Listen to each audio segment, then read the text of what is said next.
आचार्य प्रशांत के live classes का reflections है, लेसन्स है, जो मैंने वहाँ से ऑब्जर्व किया, सीखा और नोट डाउन किया। तो ये क्लास हुआ था 9 जुलाई को। तो पहला चीज़ उसमें मुझे जो लगा, अच्छा लगा, वो ये है कि the mind is both sense, और इसको समझना है हमें, इसके प्रति हमें सजग रहना है कि जो अंदर की चीज़ है वो बाहर की चीज़ ना बन जाए, और जो बाहर की चीज़ है अंदर की ना बन जाए। और ये चीज़ तभी होता है, कोई बाहर वाली चीज़ अंदर की चीज़ बन जाए, कोई बिना महत्व की बड़ी महत्व की बन जाती है, कोई बड़ी महत्व की चीज़ बिना महत्व की चीज़ बन जाती है। वो तभी होता है जब एक गाइडर नहीं होता है। बाहर की चीज़ अंदर की चीज़ तभी बन जाती है जब गेट कीपर नहीं होता है, दरवाजे पर गार्ड नहीं होता है, हाँ, रोकने वाला, उसको उसी स्थिति में बन पाती है। तो गुरु जो होता है एक गार्ड की तरह होता है, हाँ, शिक्षक जो होता है वो एक गार्ड की तरह होता है। वो बड़ा जांच पड़ताल करके, हाँ, निरीक्षण करके चीज़ों को अंदर आने देता है, जो गार्ड होता है। यूँ ही किसी को घर में घुसने का अनुमति नहीं दे देता है, ठीक ना। तो ज़रूरत है कि एक गेट कीपर को रखिए। हाँ, ज़रूर नहीं कि वो किसी व्यक्ति के रूप में ही हो सकता है जो अभी ज़िंदा हो, और बहुत पुराने भी व्यक्ति रहे हैं, उनकी किताबें हैं, उनके द्वारा रचा गया बहुत सारा उनके लेख हैं, उनके जितने भी कार्य हों, उनको अगर भी एक गार्ड के तरह, एक गेट कीपर के तरह रख लिया जाए तो बहुत सारे बाहरी अवसादों से हम बच सकते हैं, ठीक है ना। हाँ, एक और चीज़ बोले कि don't take the promises from the world seriously. देखिए, जो प्रोमिसेस दुनिया से मिल रही होती है ना, कि बच्चा ये करो, ये फोड़ दो, वो हासिल कर लो, उसको सीरियसली नहीं लेना चाहिए, ठीक है ना। क्योंकि ये सच में नकली चीज़ें होती है, मतलब ये रियल चीज़ें नहीं होती है कि जो भी हम समाज को देखकर वो अपना बना लेते हैं, समाज के लक्ष्य को अपना लक्ष्य बना लेते हैं। तो अपना कैसे हो गया जब ले ही रहे हो समाज से, तो हाँ। तो ये चीज़ कहना है, और खुद से एक चीज़ कहना है कि tell me everything but not tell me who I am. मुझे सब कुछ बताइए, लेकिन ये मत बताइए कि मैं कौन हूँ, मुझे क्या करना चाहिए, मेरे लिए सक्सेस का डिफिनेशन क्या होना चाहिए, ये मत बताइए हमको, ठीक है ना। ये मत बताइए कि मैं किस तरह जीवन जीऊँ, मुझे किस तरह अपने लक्ष्य निर्धारित करना चाहिए, ये मुझे मत बताइए, ठीक है ना। तो ये थोड़ा सतर्क रहना है कि कोई भी समाज हमें डिफिनेशन अपना उठा कर दे दे और हम अपना बना लें, ये होने नहीं देना है, ठीक है ना। और हमारे समाज में तो इस चीज़ को देखा जाए कि जो समाज का डिफिनेशन का देने की प्रक्रिया है वो नारियों के प्रति खासकर ज़्यादा होती है, खासकर महिलाओं को, स्त्रियों को ज़्यादा दिया जाता है कि ऐसा करो, you are a pretty women, तुम्हें तो सुंदर ही दिखना चाहिए। सुंदर ही नहीं, संस्कारी भी दिखना चाहिए, थोड़ा तहजीब तमीज़ वाला भी होना चाहिए, हाँ, ऊंची आवाज़ में बातें नहीं करना चाहिए। मैंने कहाँ लिखा गया है कि दिन भर नारियों को सजना ही संवरना चाहिए, हाँ। कहाँ है? नारियाँ लड़ाकू नहीं हो सकती, एकदम लड़कियाँ जिम नहीं जा सकती, वो एथलेटिक्स नहीं कर सकती हैं, क्या कर रही हैं, हाँ, बॉडी बिल्डिंग नहीं कर रही हैं तो काहे के पाठ पढ़ा दिया जाता है समाज के द्वारा कि लड़कियों को प्रीटी ही दिखना चाहिए, सुंदर, संस्कारी, मतलब विनम्र स्वभाव का ही होना चाहिए। काहे के लिए हम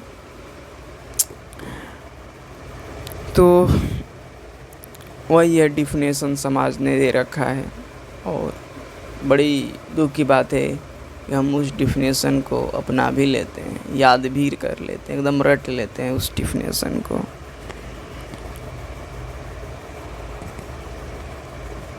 हाँ, if you can mind the mind you have no need to mind any other thing.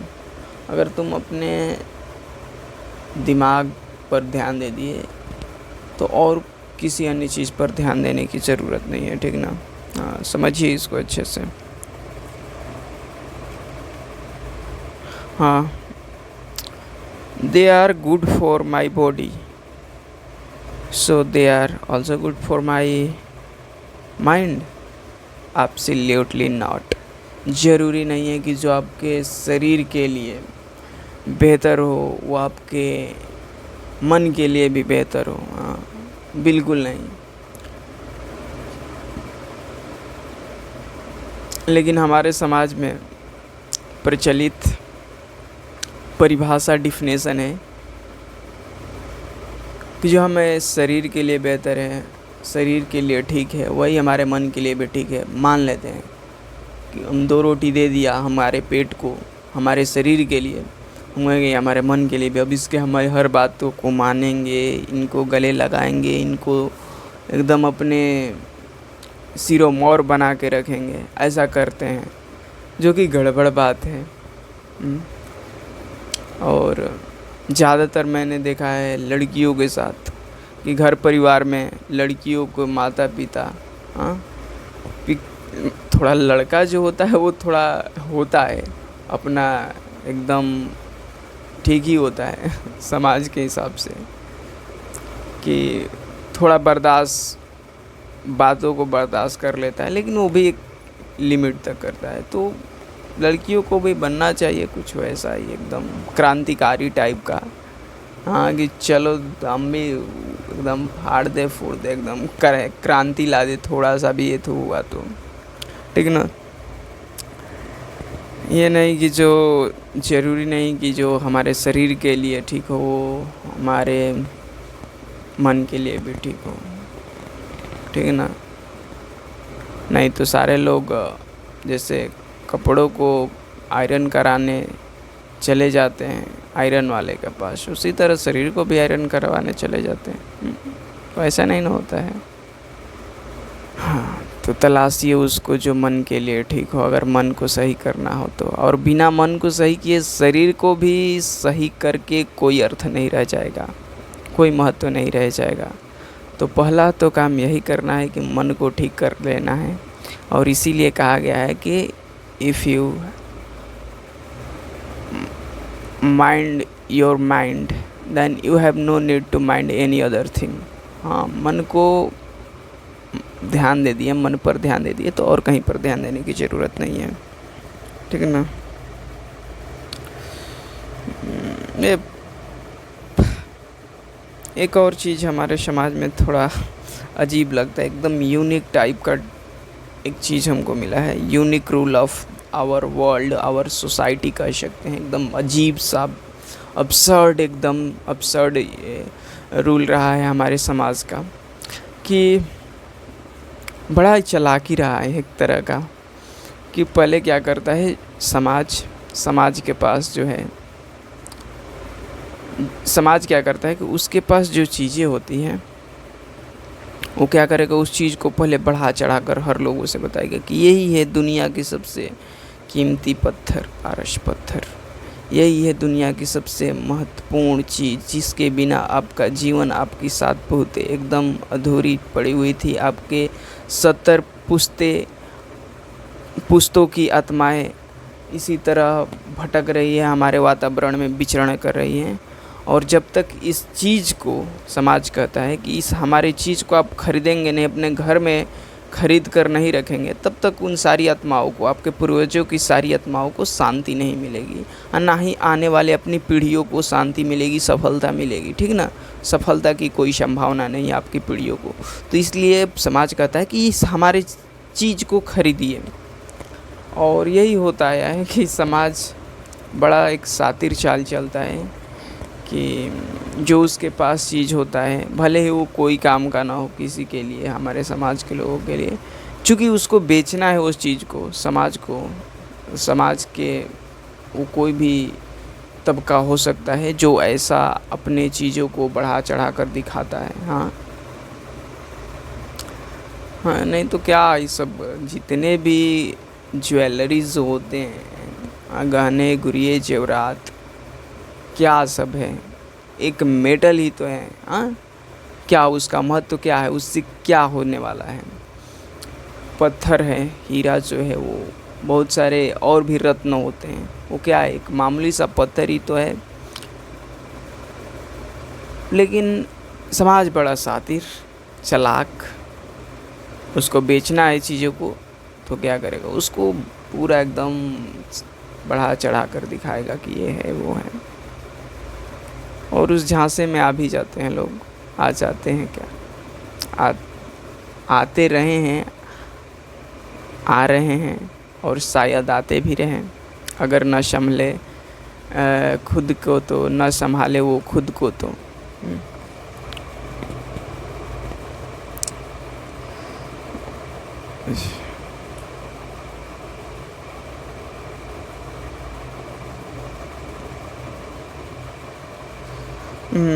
और आइडेंटिटी बड़ी घातक चीज़ है जी, बहुत घातक चीज़ है।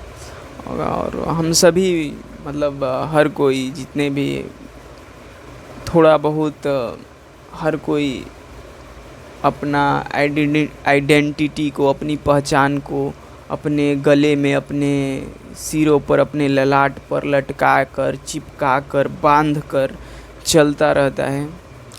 तो ये बड़ा गड़बड़ चीज़ है जो भी आपको समाज ने। और आइडेंटिटी भी दो ही चीज़ों से जो ज़्यादातर मिलती है, एक तो बायोलॉजिकली आइडेंटिटी मिल गई, जाति के तौर पे, धर्म के तौर पे, नर नारी के तौर पे कि आप मेल है फीमेल है, यही हमारे पूरे जीवन को निर्धारित कर देती है, जबकि होना बिल्कुल भी नहीं चाहिए था। क्योंकि ये सारी चीज़ें हमारे बस में नहीं होती है कि आप किस धर्म में जन्म ले लिए, किस जाति में जन्म ले लिए, ये हमारा बिल्कुल भी चॉइस नहीं है। हम नारी पैदा हुए कि नर पैदा हुए कि ट्रांसजेंडर पैदा हुए, इसमें हमारी इतनी सा भी हमारा योगदान नहीं होता है। हाँ, कि होता है कि हम चाहेंगे तो इस जाति, इस धर्म, इस संप्रदाय के, इस कोटि, इस जेंडर में हम जन्म ले लेंगे, ऐसा तो होता नहीं है। तो ये एक तरह का बाहरी पहचान हो गया। इस पहचान को हमें आत्मसात करना ही नहीं चाहिए था, इसको मतलब कोई महत्व देना ही नहीं चाहिए था। लेकिन आज के समाज में देखा जाए तो इन्हीं सब चीज़ों को हमने सर्वोपरि मान लिया है, इन्हीं पहचानों को हमने सर्वोपरि मान लिए हैं। जबकि असली पहचान हमारे लिए वो होना चाहिए था जो हम खुद से बनाते, अपना खुद से के मेहनतों से, खुद के ज्ञान से, खुद के कौशल से जो हम अपना पहचान बनाते, उस पहचान को हमें वास्तविक पहचान बोलना चाहिए था। लेकिन हमने एक गलत पहचान को पहचान मान रखा है। तो गलती तो चारों तरफ दिखेगी ही, क्योंकि पहला ही कदम गलत उठ गया था, तो उसके बाद जितने भी कदम उठेंगे तो गलत ही जाएंगे। और बायोलॉजिकली जो बोलें, और सोसाइटल भी देखा जाए तो वहाँ पर भी बहुत सारे आइडेंटिटी दिया जाता है कि आप तो बॉस हैं कंपनी के, आप तो ये हैं, आपको ये पदवी प्राप्त है, आप तो इस कैटेगरी के हैं, आप तो थोड़े ऊंचे ओहदे के लोग हैं, आपके कंधे पर 25 स्टार हैं, हम पर 5 ही स्टार हैं, आपके सिर पर पूरा मोती ही मोती लगा है, और हमारे पर एक क्या दो गुंबद जैसा कटोरा रख दिया गया है। तो ये सोसाइटी का दिया हुआ पहचान है, और इस पहचान को सही तौर पर कहूँ तो नहीं लेना चाहिए, और या वैसे ही लेना चाहिए जैसे कि हमारे लिए कुछ है ही नहीं। हाँ, कि हीरे जवाहरात जड़ा हुआ हमारे सिर पर सर पे ताज रखा है, या एक छोटा सा कपड़ा का जो भी हो टुकड़ा रखा हुआ है, तो ये समाज ने हमारा निर्धारित करके दे दिया हमारे काम को हमको देखकर, हमारे बायोलॉजिकल, हमारे सोसाइटल सिचुएशन को देखकर। तो उस पहचान को हम अपना पहचान नहीं बोलेंगे, हम तो अपना पहचान वही न बोलेंगे जिसको मैंने बनाया है। मैंने खुद के बदौलत, बल के बदौलत, खुद के ज्ञान कौशल के बदौलत बनाया, तो उसको महत्व देना। ये सब समाज का दिया हुआ पहचान और शारीरिक तौर पर, बायोलॉजिकल तौर पर जो मिल गया उसको थोड़ा भी महत्व नहीं देना है, इतनी सा भी नहीं, ठीक ना।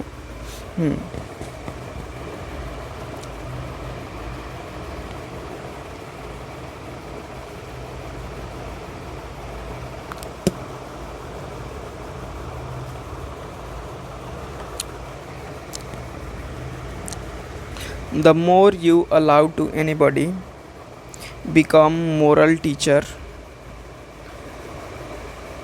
you are making him the master of your soul. जितना ही आप किसी को अपना मोरल टीचर, नैतिक टीचर होने का हक देते हैं, वो आपके आत्मा का मालिक बनने का प्रयास करने लगता है। और समाज में थोड़ा सा गौर करेंगे, अपने घर परिवार में गौर करेंगे, तो आपको मिलेगा कि उनके पास ज्ञान कुछ नहीं है, लेकिन डींगे हाँकेंगे 20 कोस का कि ये ऐसा करना चाहिए तुमको, वैसा करना चाहिए। पूछ दो कि इसके बारे में पता भी है थोड़ा सा डीप में? हाँ, इसके अगले 4 पायदानों का पता है कि इसका अगला 4 पायदान कहाँ पर पड़ता है, इस चीज़ का, इस कार्य का, इस पेशा का, तो उनको कुछ पता नहीं है। लेकिन बातें ऐसी ऐसी बोलेंगे, बाप रे बाप, क्या ही कहना। कहेंगे लगेगा कि कितने बड़े परम दार्शनिक आपके समक्ष प्रकट हुए हैं। तो ऐसे लोगों से बच के रहना है थोड़ा, और हमेशा याद रखना है कि एक वर्ड होता है वेरिफिकेशन। हाँ, वेरिफिकेशन सिर्फ फ़ोन पर आने वाले मैसेजों का ही नहीं किया जाता है कि कहीं पर फ्रॉड ना हो जाए, मोबाइल से डाटा लीक ना हो जाए, पैसा कहीं उड़ ना जाए। असली डाटा तो हमारे दिमाग से भी लीक कर देते हैं लोग, हमारे समाज के लोग। हम पूरा करप्ट कर देते हैं फाइल को, थोड़े से अपने बेहुदगीपूर्ण हरकतों के वजह से, बेहुदगीपूर्ण प्रथा के वजह से, चलन की वजह से, मान्यताओं की वजह से, रूढ़िवादिता की वजह से पूरा ये फाइल को करप्ट कर देते हैं। पूरा जो मेमोरी सिस्टम है इसको पूरा एकदम वायरस से भर देते हैं। तो उन लोगों से बचना है। हाँ, और हमेशा वेरिफिकेशन करना है, हाँ, कि ये सिक्योर्ड है कि नहीं वेबसाइट, ठीक ना, अनसिक्योर्ड नहीं ना है कहीं पर। हाँ, और वेरिफिकेशन करना है, फैक्ट चेक करना है, ऑथेंटिक डाटा है कि नहीं तो पता चलेगा कि मिस इन्फॉर्मेशन कोई पहुंचा कर चला गया, आप उसको दुनिया का सबसे बड़ा इन्फॉर्मेशन मान रहे हैं। तो ऐसा भी नहीं करना है, फैक्ट चेक करना है, वेरीफाई करना है उसको, और साथ ही साथ क्वेश्चनिंग भी करना है, प्रश्न करना है, सवाल करना है। और असली चीज़ तो उसी से रिफ्लेक्ट होता है, सवाल पर, कि वो तिल मिलाया तो नहीं न रहे हैं कि हम सवाल किए वो तिल मिला उठे, समझ जाइए कुछ ना कुछ गड़बड़ है। और जो डर गया सवाल से, समझो कि हाँ कुछ ना कुछ तो गड़बड़ी है सामने वाले में। तो सवाल कीजिए, बहुत ज़रूरी है सवाल, ठीक ना। यूँ ही जाने मत दीजिए कि को आया कुछ बोल कर चला गया, बता कर चला गया, अपने को महाज्ञानी जाकर साबित करके करे उसको ये बता गया, और कैसे, मतलब कैसे हो गया ये। तो हमेशा एक ही पे कैसे, ठीक ना, कोई भी कुछ भी बोले कैसे, ठीक ना। एक दिन मेरा एक दोस्त थी, तो उसको बोला कि तुम मेहनत नहीं करती हो, पढ़ती नहीं हो, मेहनत नहीं करती हो। तो उसको मैं हमेशा मतलब ऐसे ही बोलते रहता हूँ। कि थोड़ा मेहनत करो और अच्छे से पढ़ो। हाँ, तो उस एक दिन बोला कि मेहनत नहीं कर रही हो तुम, केवल बस सीक्रेट वक्रेट खोज रही हो कि कौन सा छोटा सा नुस्खा मिल जाए कि हम सफलता मिल जाए। तो उसने कहा कि कैसे पता कि मैं नहीं मेहनत करती। मैंने कहा बात ठीक है। उस समय कुछ नहीं बोला। बाद में मुझे बड़ा अच्छा लगा उस बात को सोचकर कि ये अपने आप में सवाल जो है कि कैसे पता, हर जगह पे अप्लाई कर दिया जाए ना तो अच्छे अच्छे धूर्तों का, हाँ, जो ये पाखंडियों का जो टेंट समियाना सब लगा बैठे हैं, अपना कुटिया सब, अपना मंजिल सब बहुमंजिला बनाए बैठे हैं, वो सारा उतर जाएगा। बस एक ये सवाल करना सीख जाए, कैसे पता तुमको, तुम ढेर ज्ञान देने वाले बन रहे हो, कैसे पता। हाँ, बताओ तुम्हारे पास कितना ज्ञान है, कहाँ से ज्ञान है, कैसे ज्ञान है, मतलब कैसे तुम कह रहे हो कि तुम कह रहे हो तो कैसे ठीक है, तुम्हारे वाला बात हमारे वाला बात क्यों ठीक नहीं रहे। तो पूछना है, सवाल करना है, बढ़िया चीज़ है। और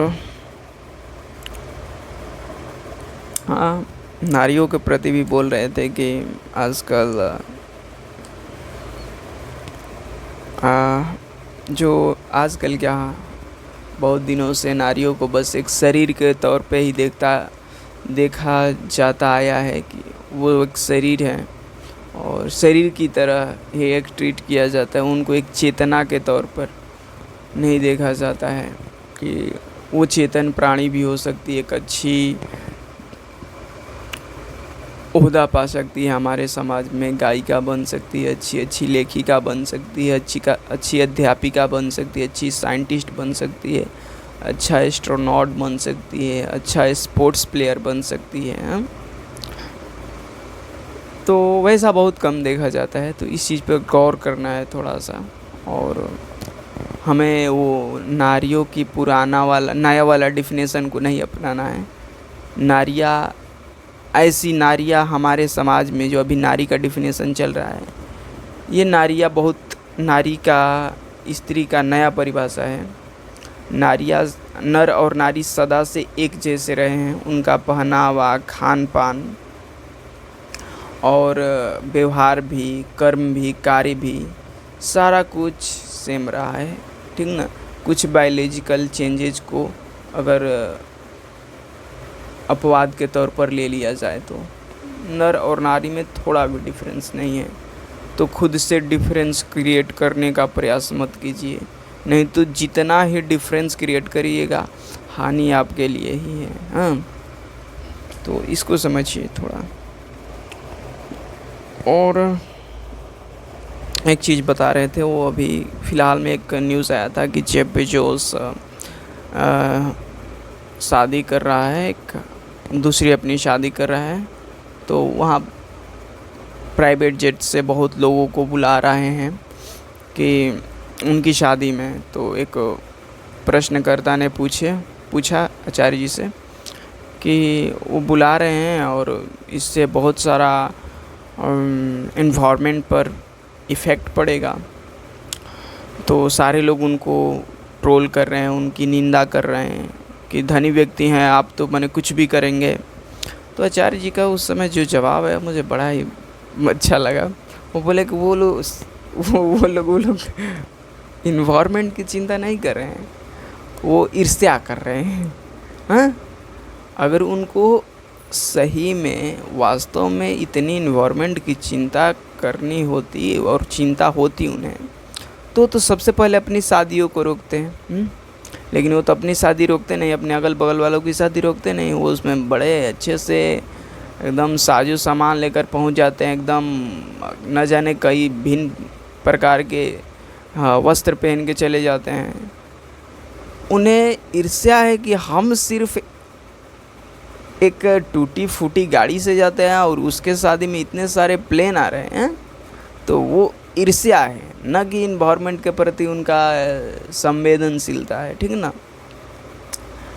तो वो बोला और वहाँ पर रिचनेस का जो डिफिनेशन बताएं वो भी हमें बहुत अच्छा लगा कि जो हाँ, वो बोले कि वो कोई भी व्यक्ति है वो अपने को लूजर के तरह नहीं देखना चाहता है। वो जितने लोग चिल्ला रहे हैं ना, वो इसलिए चिल्ला रहे हैं कि वो जब इतना बड़ा शादी करेगा कि इतने सारे प्लेन्स आएंगे तो उनको लूज़र वाला फीलिंग आएगा कि यार हमारे शादी में तो एक भी प्लेन भी नहीं आया था, प्लेन का परछाई भी नहीं आया था, इसके शादी में इतने सारा प्लेन्स आएंगे। तो लूजर्स की तरह फील कर रहे हैं, इसलिए वो बोल रहे हैं ना कि उनको इन्वायरमेंट की इतनी चिंता है, इतने पर्यावरण की चिंता है, पृथ्वी की चिंता है और जीव जंतु पक्षियों की चिंता है। तो ये चीज़ मुझे अच्छा लगा। और वो बता रहे थे कि ये रिच लोग भी थोड़ा मतलब क्यों, मतलब रिच का डिफिनेशन भी हमारे समाज में कैसे आता है कि किसको हम रिच बोलते हैं। बस क्या होता है, कंपैरेटिव देखते हैं, कंपेटेट क्या होता है, कंपैरिजन करते हैं। कंपैरिजन किससे करते हैं, कंपेरेटिवली देखते हैं कि कोई अगल बगल खड़ा है तो उसके कंपैरिजन में वो बंदा कितना धनवान है, उसके पास कितने पैसे हैं। तो उसी मामले में वो एक सेंटेंस बोले कि beggars makes richer man rich, कि अगर एक धनी व्यक्ति के अगल बगल बहुत सारे गरीब भिखारी खड़ा कर दिया जाए तो अमीर आदमी और अमीर दिखेगा। और बस यही डिफिनेशन, यही परिभाषा है हमारे समाज में रिचर का, और जो कि बहुत गड़बड़ डिफिनेशन है। आधार जो है बहुत गलत आधार है। चूँकि रिचनेस कई आधारों पे हो सकता था, न सिर्फ धन के तौर पे, बल्कि हमने एक ही आधार ले लिया है कि पैसा। और यही चीज़ लगभग हाँ, मानसिकता कंपैरिजन वाली मानसिकता कि वो बंदा जो है थोड़ा सा सांवला है, सांवला नहीं है, काला नहीं है, मतलब क्या कहना है कि किसी को मतलब कोई व्यक्ति दिखा तो उसको हम क्या बोलते हैं, कोई अच्छा दिखा तो उसको हम अच्छा क्यों बोलते हैं? क्या वो दुनिया का सबसे अच्छा व्यक्ति है, सुंदर व्यक्ति है, किसी को हम सुंदर बोलते हैं तो किन मायनों में सुंदर बोलते हैं या अच्छा बोलते हैं? हमारा देखा जाए तो परिभाषा तो ऐसे ही आता है कि उसके अगल बगल जितने लोग खड़े थे उसमें वो थोड़ा सा गोरा दिख रहा था, तो वो क्या हुआ, हमारे लिए सुंदर का डिफिनेशन बन गया। और वो डिफिनेशन कहाँ से आया? उससे नहीं आया, अगल बगल वालों से आया। अगल बगल वालों के कंपैरिजन में वो क्या था, थोड़ा सा गोरा था, तो वो सुंदर का डिफिनेशन बन गया लोगों के लिए, समाज के लिए हमारे। जबकि उससे भी बहुत बहुत गोरे मिलेंगे। ऐसा हो सकता है कि ये जिसको हम गोरा बोल रहे हैं इसके जैसे और बहुत सारे ला दिया जाए, उसी के जैसे जिसको हम सबसे गोरा बोल रहे हैं, और उसके बीच में एक थोड़ा सा और वाइट वाला को खड़ा कर दिया जाए तो वो क्या बन जाएगा? वो रिजेक्ट हो जाएंगे सब लोग, एक नॉर्मल बन जाएंगे, एकदम महत्वहीन रह जाएंगे। वहाँ पर हमारे सुंदर का डिफिनेशन, परिभाषा लागू हो जाएगा किस पर? अब उससे हट के आ जाएगा जो थोड़ा सा उससे ज़्यादा गोरा है। तो हम लोग जो डिफिनेशन दे दिया है अच्छा का, ये कंपैरेटिव मायनर में दे दिए हैं कि उसके तुलना में अगल बगल वालों के मामला में थोड़ा वो बेहुदगीपूर्ण हरकत कर रहे थे लोग, लेकिन उसमें एक था जो बड़े शांति से देख रहा था उस सारे बेहुद्दों को।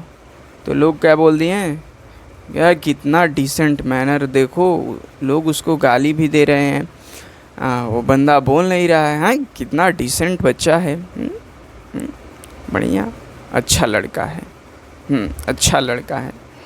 और कौन बताए उसको कि अच्छा लड़का है? कोई डरपोक लड़का अंदर से डरा हुआ कि बोलेंगे लात जूता खा लेंगे हम, हाँ। तो लेकिन हम क्या कहेंगे, कंपैरेटिव देखेंगे कि अरे वो सब गाली दे रहे हैं, अपने में लड़ रहे हैं, झगड़ रहे हैं, वो शांत है, अच्छा बच्चा, अच्छा बच्चा। तो यही रहा है हमारे समाज में रिचनेस, अच्छा, बेहतर का डिफिनेशन।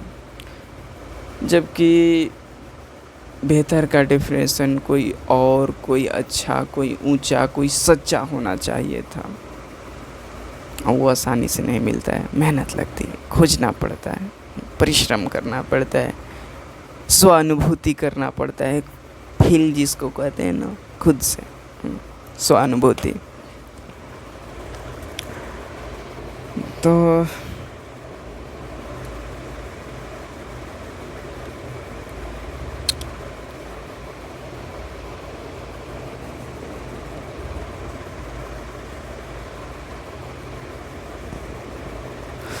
देखो, और वो बोले, नेक्स्ट बोले हैं कि you are rich only with in a frame. जो नकली रिच लोग होते हैं ना, वो एक फ्रेम के अंदर होते हैं।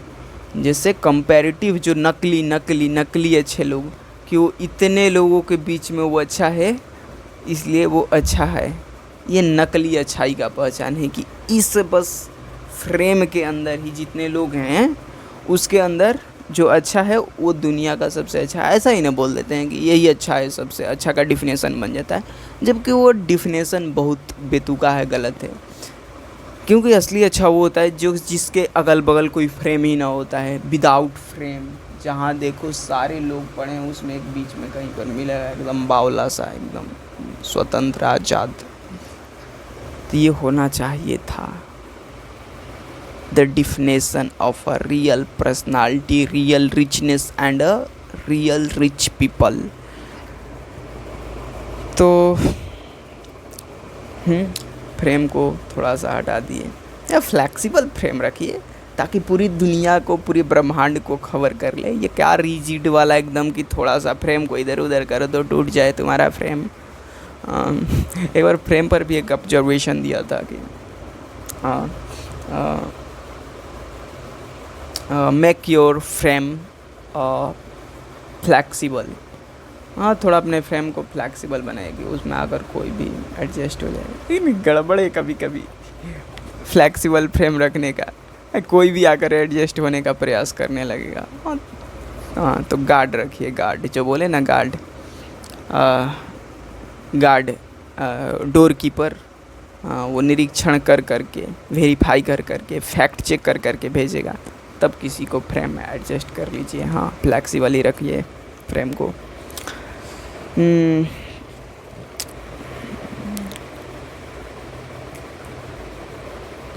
Most of the violence not visible to most of the people, but that violence is present there. हाँ, बहुत बार होता है, बहुत बार होता क्या है, होता ही है, ऐसा ही होता है कि जो सबसे ज़्यादा घातक चीज़ें होती हैं वो हमको बड़ी सामान्य लगती हैं, और ये समाज ने हमें सिखा दिया है, नॉर्मलाइज कर दिया है। और जो सच में छोटी चीज़ें थी, तुच्छ चीज़ें थी, जिन पर तनिक भी ध्यान नहीं देना चाहिए था, तनिक भी उनको अटेंशन, उनको एनर्जी नहीं देना चाहिए था, उनको हमने अपने जीवन का सबसे बड़ा लक्ष्य, अपने जीवन का सबसे बड़ा मूल्य बना रखा है। और उन्हीं के लिए लड़ाई झगड़ा, इतना भाग दौड़, फाना कूदी सब कर रहे हैं अपने पूरे जीवन में, और उन्हीं छोटी छोटी चीज़ों के लिए पूरा जीवन गंवा देते हैं। तो गड़बड़ तो है ही। तो थोड़ा सा उस वायलेंस को देखिए जो समाज ने आपके नज़रों से इनविजिबल करके रखा है, हाँ, देखने का अनुमति नहीं दे रहा है, तो उसको थोड़ा देखिए और अच्छा लगेगा। नेक्स्ट है, हाँ, असली सेल्फ रिस्पेक्ट होता है वही है कि वो दूसरों से नहीं आना चाहिए, ना ही तुम्हारे बायोलॉजिकल आइडेंटिटी होनी चाहिए, और ना ही सोसाइटल, हाँ सोसाइटी का दिया हुआ, समाज का दिया हुआ, खुद से बना हुआ आइडेंटिटी। ठीक है ना। आज के लिए इतना ही, मिलते हैं बहुत जल्द। धन्यवाद।